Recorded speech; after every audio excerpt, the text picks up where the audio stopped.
Bien-aimé, ce que tu déclares, ce que tu dis, ce que tu confesses doit apporter la vie ou la mort dans ta vie, dans tes projets, dans tes finances. Ce n'est pas parce que tu es allé demander un travail pour une embauche, on t'a pas appelé que forcément il y a l'esprit de rejet sur ta vie. Non, peut-être dis-toi, confesse que non, ton niveau intellectuel est au-dessus, bien-aimé, de la rémunération que cet employeur pouvait te donner. Apprenons à voir, à confesser le positif.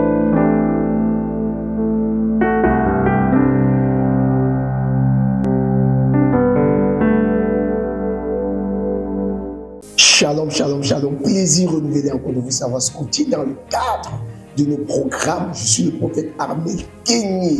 Oui, chers internautes, que Dieu vous bénisse pour vous qui écoutez, partagez, likez. Que la grâce du Seigneur repose sur vous. Oui, aujourd'hui, nous allons encore parler d'une nouvelle thématique. C'est quoi la thématique en question? La puissance du langage. Vous savez, la Bible dit que la vie et la mort sont au pouvoir de la langue. Et quiconque l'aime en mangera ses fruits. Il faut savoir que, bien-aimé, par ta parole, tu seras justifié et par ta parole, tu seras également condamné. Il faut faire très attention. Ce n'est pas ce que tu vois que tu devras croire. La foi vient de ce qu'on entend. Et ce qu'on entend doit venir de la bouche de Dieu, doit venir de la parole de Dieu. Ce n'est pas ce que tu vis, ce n'est pas l'ensemble des circonstances à laquelle tu traverses qui devrait conditionner, oui, ton futur, qui devrait conditionner ton présent. Je te dis jamais. Jamais, ne mets jamais ta foi sur ce que tu vois. Ce que tu vois est passager. Ce que Dieu dit est éternel. Ah oui, la Bible dit, a dit le Seigneur Jésus, lorsqu'il se dirigea pour se rendre au tombeau de Lazare. Alors, Marc veut dire à Jésus, celui que tu aimes, ton ami Lazare, est sur le point de mourir. Alors, si tu ne viens vite, alors il doit espérer. Jésus a regardé comme ceci. Il dit, cette maladie-là n'est pas pour sa mort. C'est pour que la gloire de Dieu soit révélée parmi les hommes. Au même instant, il dit à ses disciples, allons, quittons, allons évangéliser, allons du côté de Béthanie. Mais les disciples disent à Jésus, mais attends, mais si on était là-bas, les Juifs ont failli te tuer. Jésus dit, allons-y. Qu'est-ce qui se passe? Jésus va, il évangélise, il constate, il ressent la mort de Lazare dans son esprit. C'est alors qu'il retourna et rebroussa chemin, il se dirigea autant que moi au lieu du deuil. Alors, pendant qu'ils allaient, écoutez ce que Jésus dit à ses disciples, Jean 11, le verset 11 à 13. Jean chapitre 11, du verset 11 à 13. Oui. Là, il est écrit. Exact. Après ces paroles, il leur dit, notre ami Lazare s'est endormi, mais je vais aller le recueillir. Verset 12.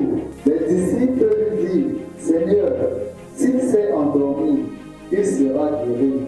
Verset 13.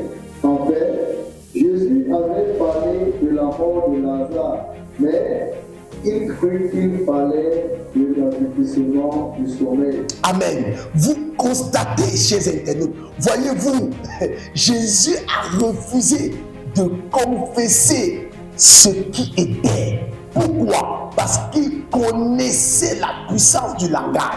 Bien-aimé, ce que tu déclares, ce que tu dis, ce que tu confesses doit apporter la vie ou la mort dans ta vie, dans tes projets, dans tes finances. Ce n'est pas parce que tu es allé demander un travail pour une embauche, on t'a pas appelé que forcément il y a l'esprit de rejet sur ta vie. Non, peut-être dis-toi, confesse que non, ton niveau intellectuel est au-dessus, bien-aimé, de la rémunération que cet employeur pouvait te donner. Apprenons à voir, à confesser le positif, à déclarer, bien-aimé, parce que la vie et la mort sont au pouvoir de la langue.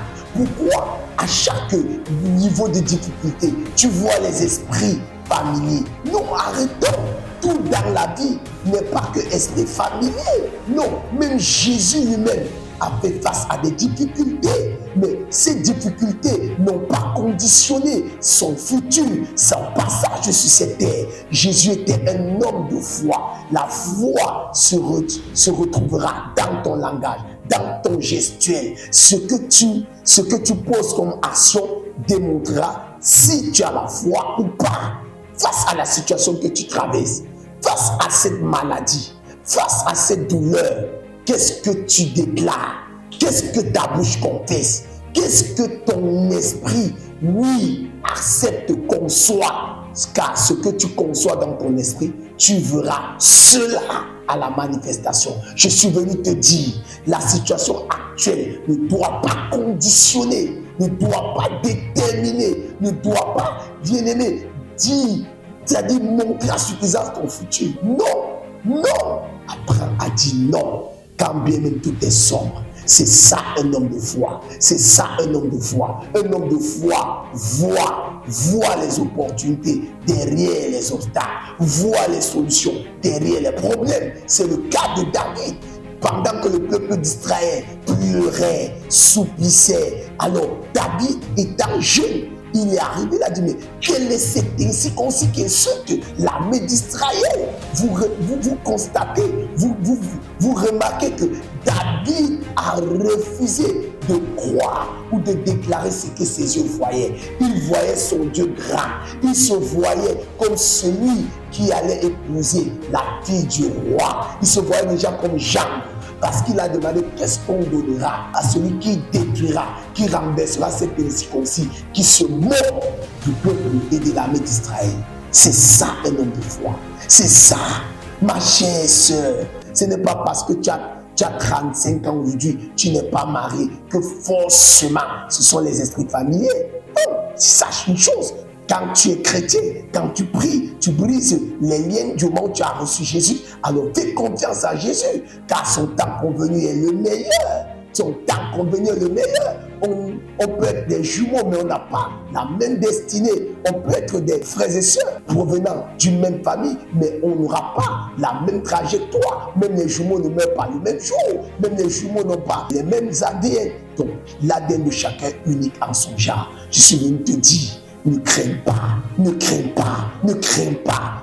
Déclare, fais confiance à Jésus. Avance selon qu'il est écrit dans sa parole. Pour toi qui ne connais pas Jésus, tu as besoin de Jésus pour réussir, car il est le chemin, la vérité et la vie. Je suis venu te dire, sois béni, sois régaillardé dans ton esprit et confesse toujours le positif. Que Dieu vous bénisse. Reste en compagnie de programme. Je suis le prophète Arnaud. Si tu étais béni par cet enseignement, n'hésite pas surtout de liker, j'attends ton commentaire et de partager. Que Dieu vous bénisse. Shalom, bye bye. Suivez les programmes du ministère du Salut en continu sur nos plateformes Facebook et YouTube. N'oubliez surtout pas de liker et partager.